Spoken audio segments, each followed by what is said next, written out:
It's the weekend and football is back on, and Forest have a huge trip down to up to Anfield, should I say, to take on Liverpool. And Steve from the Redmen TV has kindly joined us to do a quick preview on Liverpool versus Nottingham Forest. So make sure you go and show their channel some love. It's such a big Liverpool channel. I'm a big fan of it. The link's in the title, so make sure you go and subscribe to the channel. Steve, thank you so much for coming on, mate. How you doing?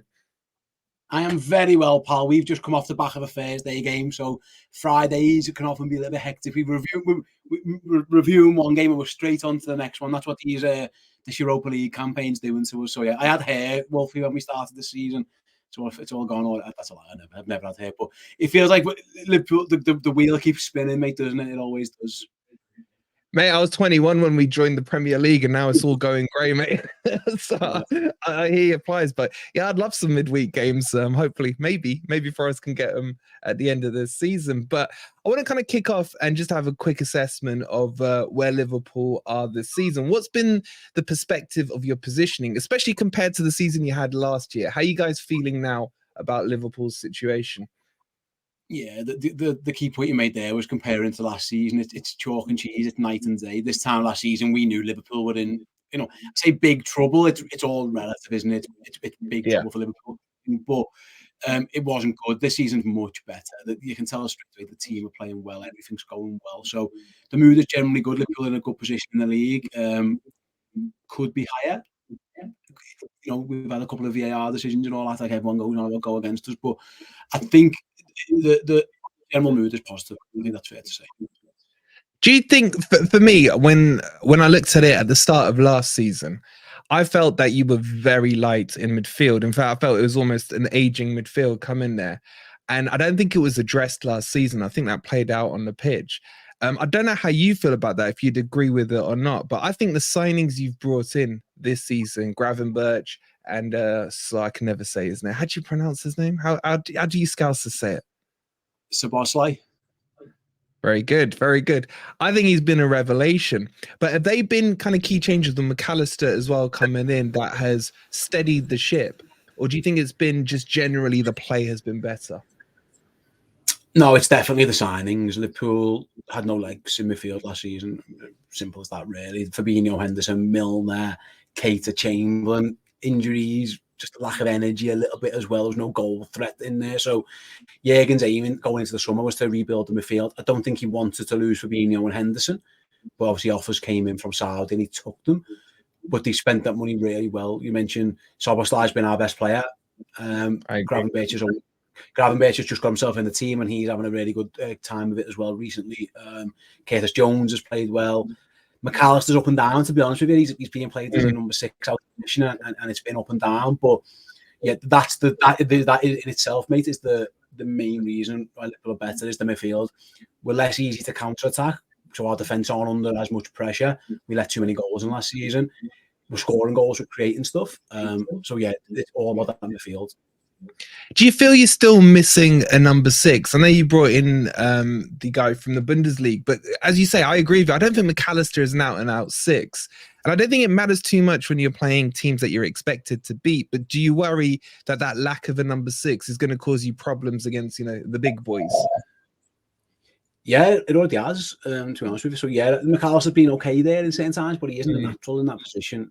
And so we signed Endo, and Jurgen hasn't really trusted him in the big games. He's played him in the Europa League games, the League Cup games, a little bit in and out off the bench. So there was talk that he wanted to sign Andre, plays defensive midfield for Brazil, for Figueirense. He's been linked with January. Obviously, they tried to sign Moises Caicedo and Romeo Lavia, so they obviously wanted it. So it hasn't. It has hurt Liverpool a little bit. I think it hurt them at Brighton. They got away with it. They got away with that. They got away with it at Wolves because we rebounded. But first half, he was our worst player. So I feel sorry for Alexis. He was signed as an 8. He was expected to have Fabinho behind him, and he's having to do a job for the team now. So that is the one area in the team really that is a little bit of an issue. Certain games it affects you, certain it won't. We have got Endo and we've got Stefan Bajcetic in that, but yeah, Bajcetic has been injured and Endo, he hasn't trusted him just yet. He played really well last night, but yeah, of like areas of, I say, concern, that is probably the one that is probably most being looked at from Liverpool fans as a potential issue down the line. Yeah, I've got to touch on what you mentioned earlier about VAR decisions, because you did get screwed heavily against Spurs. And I fully agree. Like, I think that was ridiculous what happened. But they say swings and roundabouts. From a Liverpool perspective, should Konate have been sent off against Everton? What's your take on it with your Liverpool hat? Because I know that's been kind of a topic of discussion this week. Yeah, he should have, and Jurgen Klopp said the same. I think no one's arguing that. But that's not VAR, is it? That's different. That's the referee. VAR doesn't get involved in yellow cards. Like if it did, then he probably would have been sent off. So the issue gets conflated sometimes. Is I feel like I'm winning. I'm not. It is what it is. I'm kind of blasé fair about these things, but the VAR at Tottenham wasn't a bad decision. It was the right decision. They just didn't communicate it right. Bad decisions always happen. We've had dodgy decisions go our way, and we've had dodgy decisions go against us. Like Curtis Jones's red card, and that one was iffy. Alexis got sent off at Bournemouth, and then that was rescinded. Yeah. So that you get them that can happen. I think the Tottenham thing was different, wasn't it? In that it was just the right decision was made. The fella just didn't tell his mates. But yeah, listen, Liverpool got away with one against Everton. I still think we'd beat Everton. To be honest with you, even with 10, I think it's been all. I think it actually gives Sean Dyche a little bit of an excuse to whinge. Oh well, we got robbed. Well, your team weren't that good anyway. I think Liverpool probably would have still won, but yeah, you get like say we got a red card against Bournemouth that was later rescinded, and then we got away with one here. Like you say, it does come around. I think the general standard of officiating is generally poor across the board, and that's been, I think everyone's felt that at some point, haven't they? Yeah. Something just as a quick side note, mate. What is the rivalry like with Everton? Do you guys see them as just this annoying little neighbor? And is your main rivalry still with the likes of Manchester United, etc.? I guess what I'm asking is, do they care? Do they hate you guys more than you hate them? If you know what I mean. Yes, they do. But it's still massive. Like it's a different rivalry. It's not a sporting rivalry because Everton don't win anything and they never have. But it's a local rivalry. They never have. I mean, recently, like since '95, obviously. Yeah. So it is a genuine rivalry. It's the biggest game of my calendar for sure. Like that is the one. But it's for different reasons. That Man United is both. That's sporting and a bit of a proper rivalry. And then City is your sporting. So does that make sense? Everton is the locality. Yeah. City is the sports stuff, and then Man United is actually a little bit of both. That's how it's panned out. But yeah, mate, Everton's a big game for us. I love beating Everton. It's nothing better because it's more of the unbearable if we don't beat them, because then they come out of the way a little bit. But yeah, it's still a big game. The Derby win was a big moment. Like I say, it really is. I love beating Everton. There's nothing better. I've got close friends who are Evertonian fans. I couldn't bear if we got beat by them. Yeah. And speaking of rivalries, as I mentioned to you earlier, the kind of older generation absolutely detest Liverpool because there was a rivalry in the early days of our European glory, etc. And I think, you guys used to call us that team back in the day. It's obviously kind of died down because we haven't played each other that much since, but we do both have European pedigree. So I do actually quite like this tie. I like tagging it with that just to remind everyone. But looking at the Forest team, how are you feeling about our season so far? Where do you think Forest are from an outsider looking in? Yeah, it's interesting you say that on the rivalry. There's still a Liverpool song that starts with the line "We hate Nottingham Forest," and I think for people of a certain age, like, why do we hate Nottingham Forest? Like, they're not even, like, for years they wasn't even in the same division of us. But yeah, it obviously stems back to, obviously we got knocked out of Europe a couple of times and stuff, so it does stem back a long time. But it's always interesting. Like, I remember the first time I heard that, and even I was a little bit too young for the European stuff. I was like, why do we hate Nottingham Forest? Like, why are we bothered about them? Like, yeah, obviously you learn your lesson, you learn your history stuff. In terms of Forest now, my general consensus is like it's mad. Like, it's genuinely mad how your club works and it runs and stuff, but it seems to be working for you. It's like, it shouldn't. It's the owner and the transfers are doing all the things that you usually want it. Like, don't do that, never do that, don't sign that many players, don't have the owner signing players. But it seems to be working. I think you've got a really good coach, and I think that's why it works. I'm a big fan. Steve Cooper's actually he's worked at Liverpool in the past. We know him fairly well. That's where his development's happened. So glad to see he's doing well. In terms of Forest on the field this season, my general consensus is they're a team that are going to be in a lot of close games. And if they win, it'll be by a goal. And if they lose, it'll probably be by a goal. And they're going to get plenty of draws. And that's kind of what we've seen. You know, good at decent at the back, probably lacking a little bit of goal threat up front.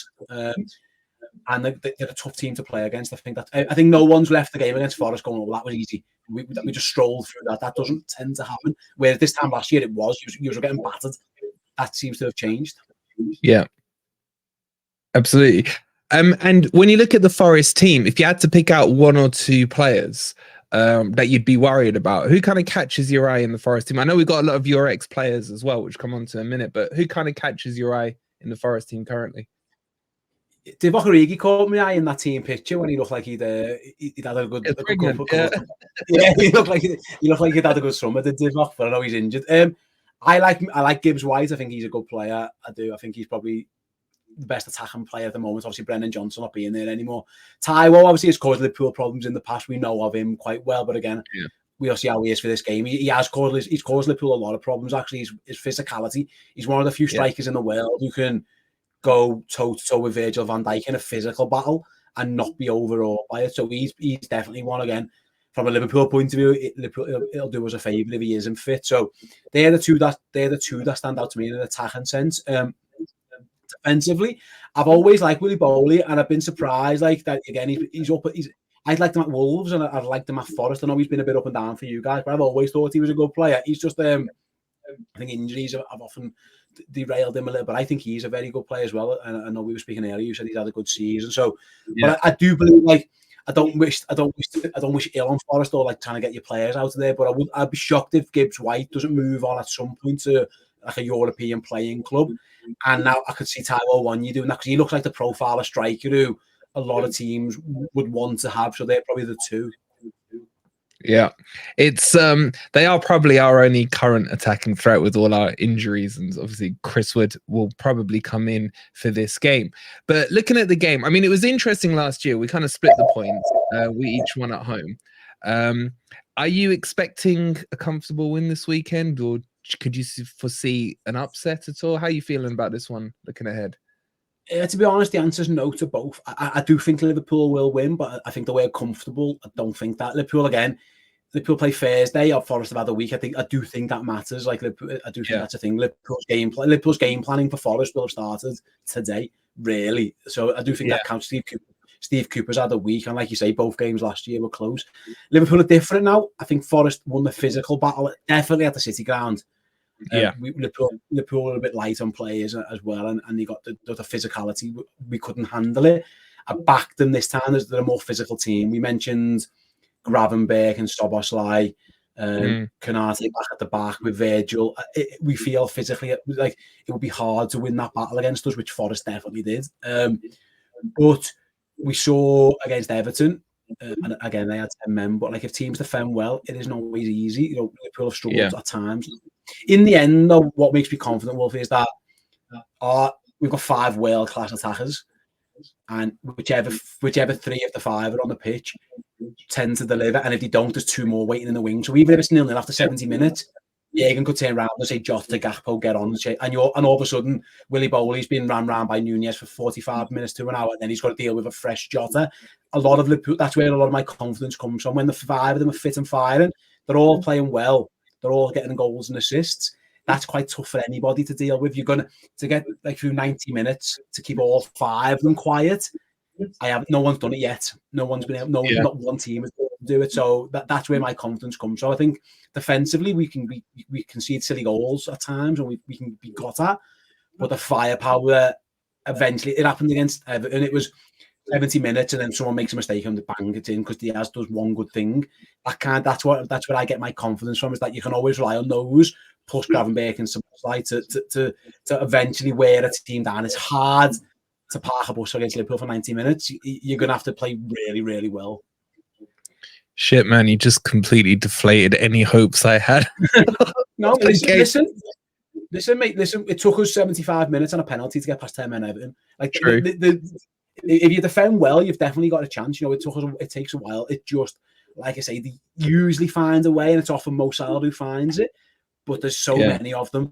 Like I say, not many teams in the world could start Diaz, Salah, and Nunez, and then bring Jota and Gakpo on. Like, that's a privileged position that people find themselves in, where they're able to do that. And not many teams in Europe have got that strength and depth in attack. So that's been the fundamental basis of those, plus the midfield rebirth, like I mentioned earlier. That's been the fundamental difference between Liverpool 12 months ago when we were rubbish compared to where we look at a proper team again. I do tend to go. I think Diaz has gone under the radar for me because he was out injured for quite a bit last year. And I think you look and feel a different team. You know, that's big boots he's got to fill from your time with Mane, from when you had Mane. And I think he was a bigger loss last year than a lot of people give him credit for. So I would have liked him to be out for this game, but it is what it is.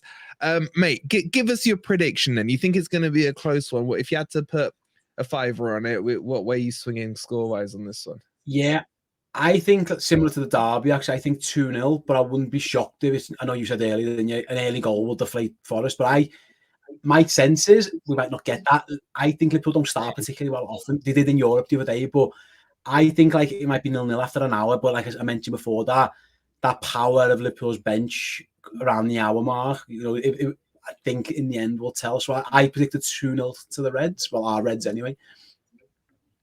Not the Reds, mate. Well, maybe we'll see this kit. We're still waiting to see this third kit. Maybe we get to see it this weekend because it hasn't come out yet. So you're going 2-0.